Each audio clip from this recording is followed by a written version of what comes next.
안녕하세요. 강동선 ABA 연구소 소장 강동선입니다. 오랜만에 영상을 올리는데요.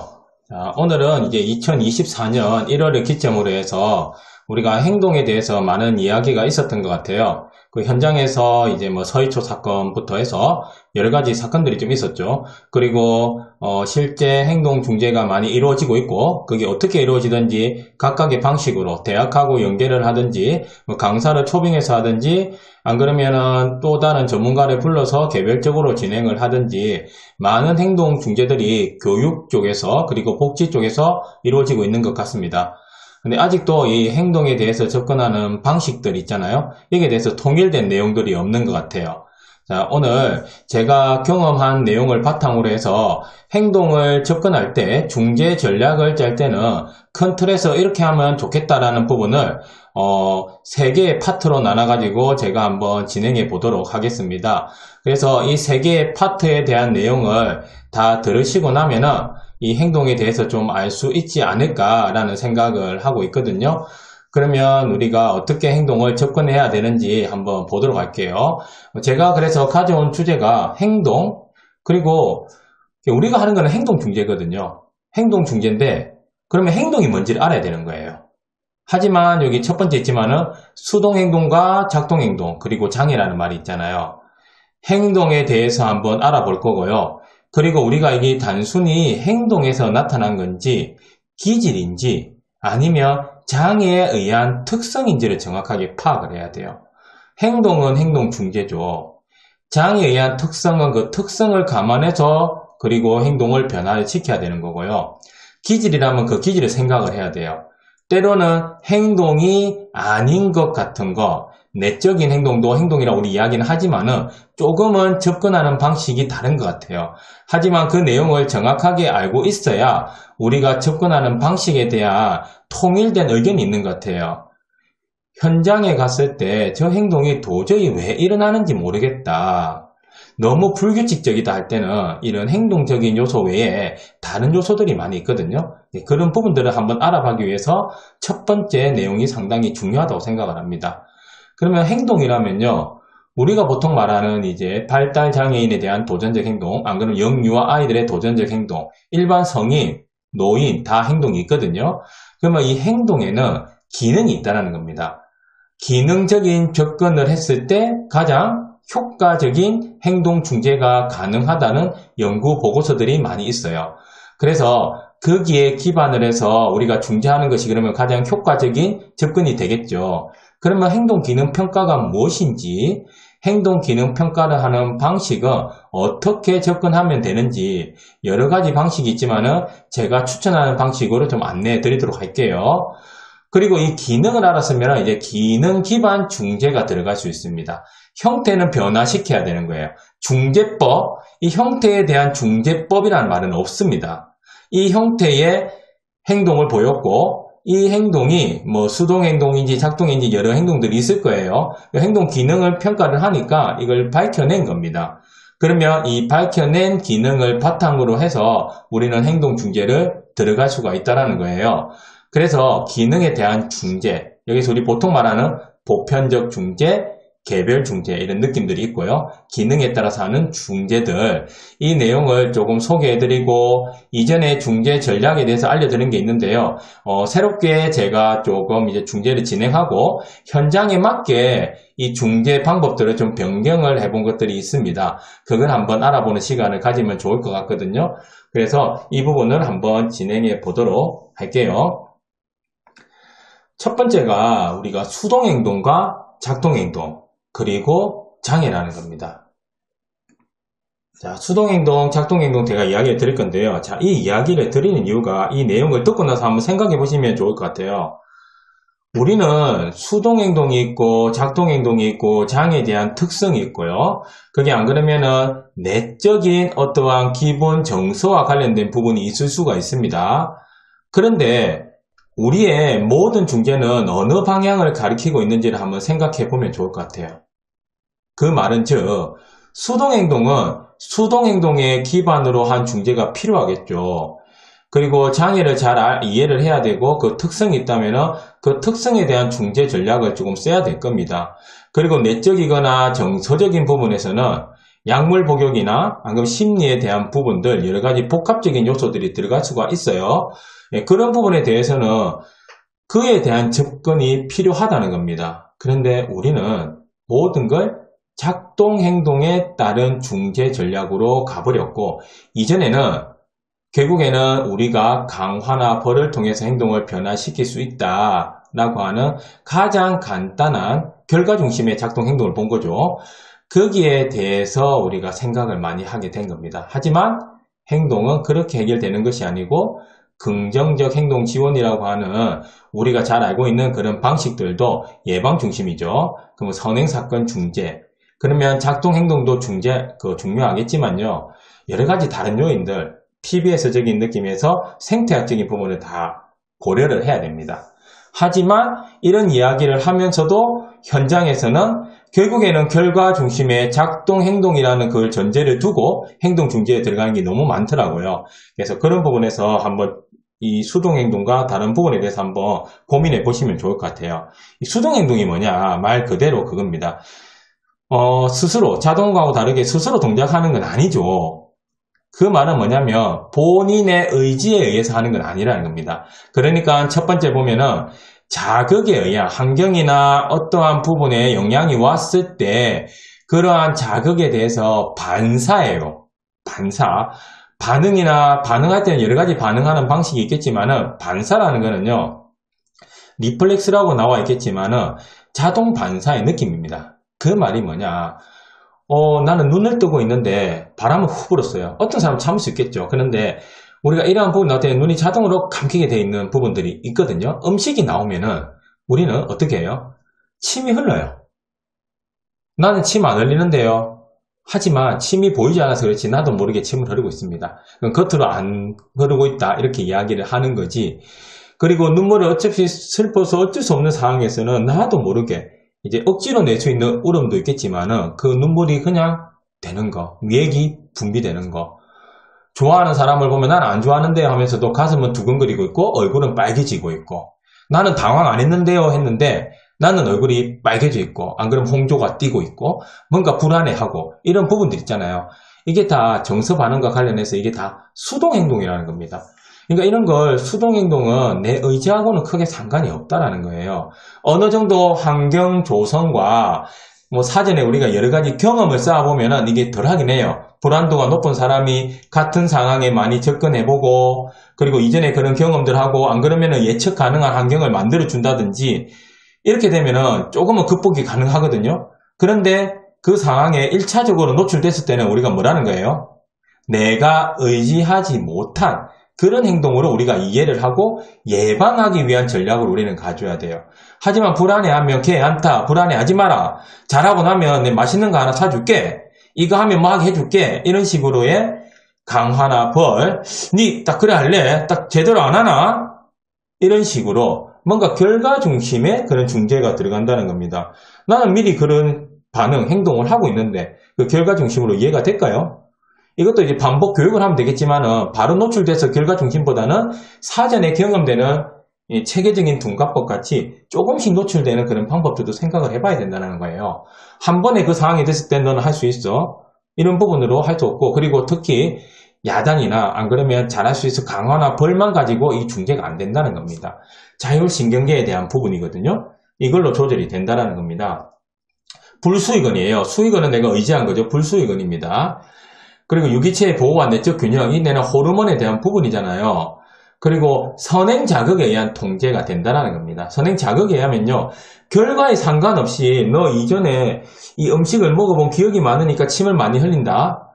그럼 좋은 음식에 대한 침을 더 많이 흘리는 게 있을 수 있어요. 근데 배가 고플 때 우리가 본능적으로 먹어야 되는 음식들이 있잖아요. 그럼 보면은 침을 흘릴 수밖에 없는 거예요.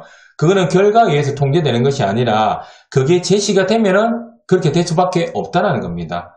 그래서 이거하고 가장 연관된 게 뭐예요? 수동적 조건 형성. 안 그러면 우리가 파블로브 실험해보면 그게 바로 수동행동을 이야기하는 거거든요. 고전적 조건 형성이라고도 하고요. 거기에 음식이 나오면 침을 흘리죠.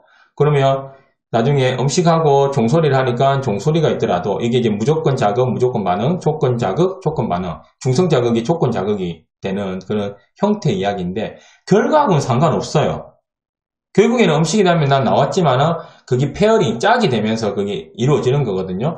이러한 형태의 예방적인 전략으로 어떠한 반응이 더 나오게 할 수 있고 안 나오게 할 수 있고 여기에 대한 수동 행동에 대한 소그 전략이나 다른 걸 써야 된다는 겁니다. 근데 우리는 모든 걸 작동 행동식으로 접근하고 있지는 않은지를 한번 고민해 보자라는 의미에서 이 수동 행동을 이야기하고 있습니다.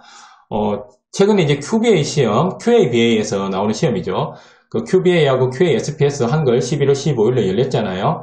자, 100문제 점수를 체크하는데 보통 이제 115문제, 125문제 나오는데 거기에서도 이 문제가 나올 확률이 상당히 높습니다. 그래서 이 내용들, 밑에 내용들 한번 잘 보시면 좋을 것 같거든요.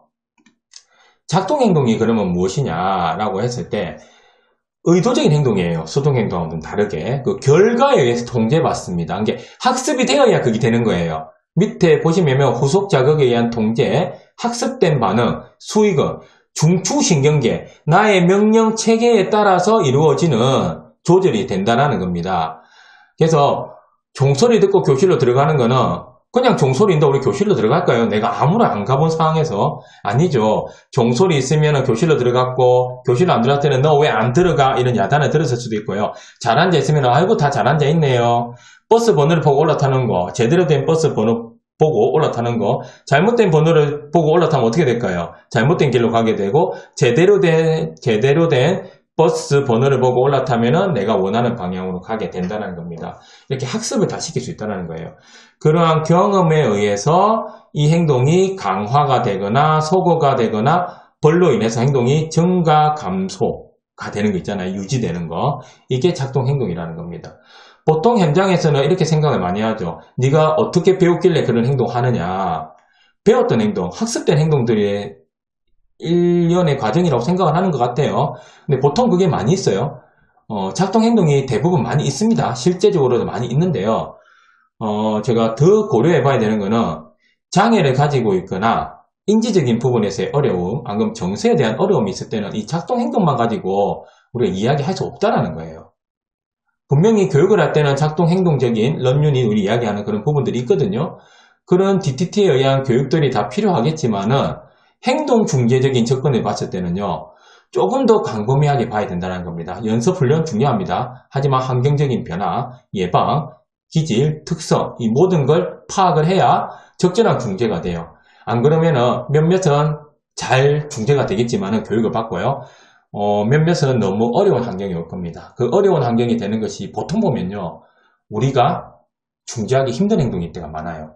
그래서 저도 실제로 중재를 나가보면은 이런 작동 행동에 의해서 이루어진 행동들도 많이 있지만은 수동 행동에 의해서 이루어진 행동들도 상당히 많고요. 최근에는 정서에 대한 부분들 그리고 때로는 그게 특수교사나 장애에 대해서 좀 아시는 분들은 특성을 파악해서 중재하고 교육하는 것도 봤는데요.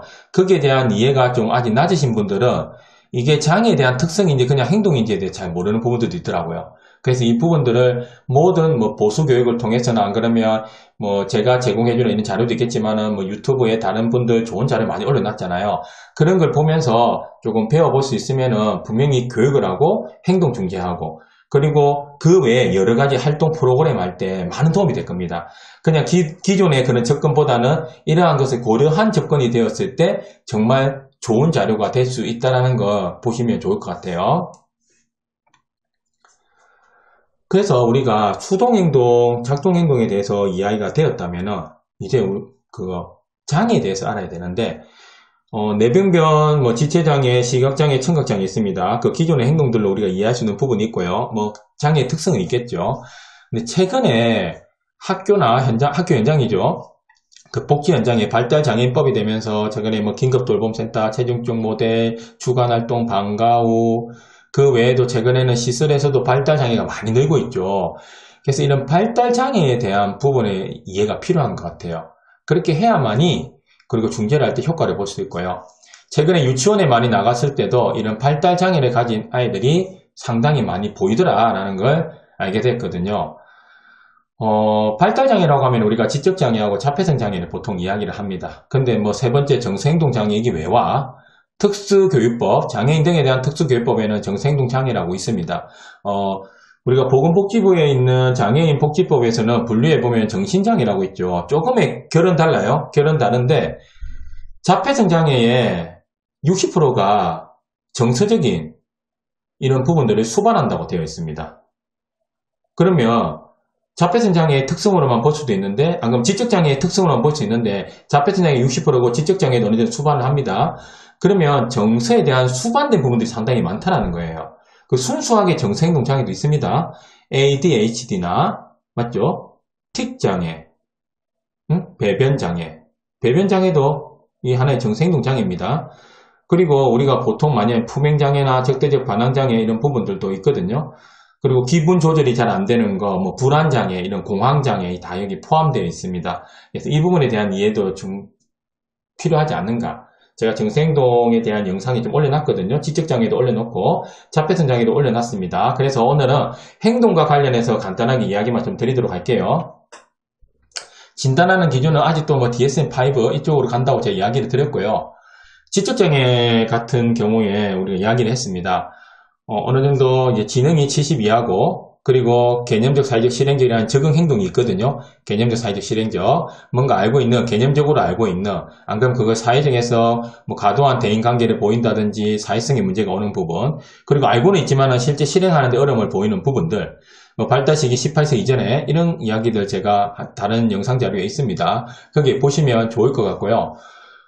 지적과 적응 기능에 어려움이 있기 때문에 이걸 단순히 행동으로 보는 것이 아니라 그걸 잘 알지 못하고 하는 건 아닐까. 적응 기능이 낮기 때문에 그렇지 않을까라고 하는 부분들을 꼭 고려해 보시라는 겁니다. 어느 정도 그걸 고려했을 때 그 행동이 이해가 되는 경우가 많이 있거든요. 지적장애는 그래도 우리가 조금 이해할 수 있는 부분이 조금은 느리고, 조금은 다르긴 하겠지만은 조금 느리다는 느낌들이 더 많은 것 같아요.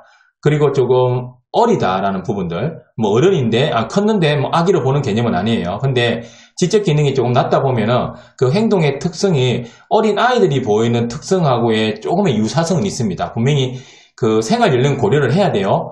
그러면 거기에서 그 특성을 조금 보면서 그 교육 방법을 좀 접근을 시키면은 잘 될 때가 있어요. 그래서 오히려 지적장애만, 단순 지적장애만 가지고 있고 행동을 보일 때는, 중재할 때는 솔직히 조금 좋은 효과를 볼 수가 있습니다. 그래서 지적장애에 대한 특성을 알고 있으면 좋을 것 같고요. 자폐성장애에 대한 특성을 알고 있으면 좋을 것 같습니다. 최근에 유치원에 보면은 자폐성장애가 상당히 많이 늘었거든요. 그런 부분들을 잘 알고 있어야 될 것 같아요. 자폐성장애 같은 경우에는 사회적 의사소통하고 사회적 상호작용이 결함되어 있습니다. 예전에는 뭐 의사소통하고 상호작용 분리를 했죠. 그런데 이게 다 사회성하고 연관된 부분이 있거든요. 뭐 자폐성장애가 있으면 사회성을 올릴 수 있는 뭐 없습니까? 이렇게 많이 물어보시는 분들도 분명히 있습니다. 하지만 우리가 자폐성장애는 그 특성도 우리가 이해를 해야 되는 것 같아요. 사회성을 올리겠지만은 자폐성장애라는 게 확실하다면은 그 안에서 올릴 수 있는 방법들, 거기에서의 어느 정도 한계점을 가지고 우리가 이야기를 해야 되는 것도 필요하거든요. 일반적인 사회성이 아니라 나의 사회성에 의한, 나의 특성에 의한 사회성을 조금 더 개발하는 것이 더 좋을 수도 있어요. 그게 분명히 일반의 기준으로 가지만은 접근하는 방식은 달라야 된다는 겁니다. 그리고 제한적이고 반복적인 행동과 흥미 활동, 우리가 이 뭐 행동 기능에서 이야기하겠지만은 우리가 행동 기능 자동 감각적인 강화, 때로는 그 뭐 자기 자극 행동이라고 보통 알고 있기도 하고요. 상동 행동적인 부분들, 혼자 말하는 부분들, 안 그러면은 뭔가 계속 감각적인 행동을 하는 부분들 많이 어려워하잖아요. 그리고 강박적으로 뭔가 똑같은 거 계속 해야 되는 거, 이게 하나의 행동 중재로도 많이 올라와요. 그러다 보니까 이게 그냥 행동적으로 왜 그러지, 왜 저거 안 하면 안 되나 하겠지만은 특성으로 보면 또 저걸 해야 될 수도 있어요. 그런데 저 특성을 다 이해하기에는 또 행동적으로 맞지가 않고, 그럼 이걸 어떻게 해야 될까요? 그 특성에 맞게 조금 이해할 수 있는 수준의 변화가 필요하다는 겁니다. 완전히 다른 뭐 비장애인하고 똑같은 수준의 행동을 보인다.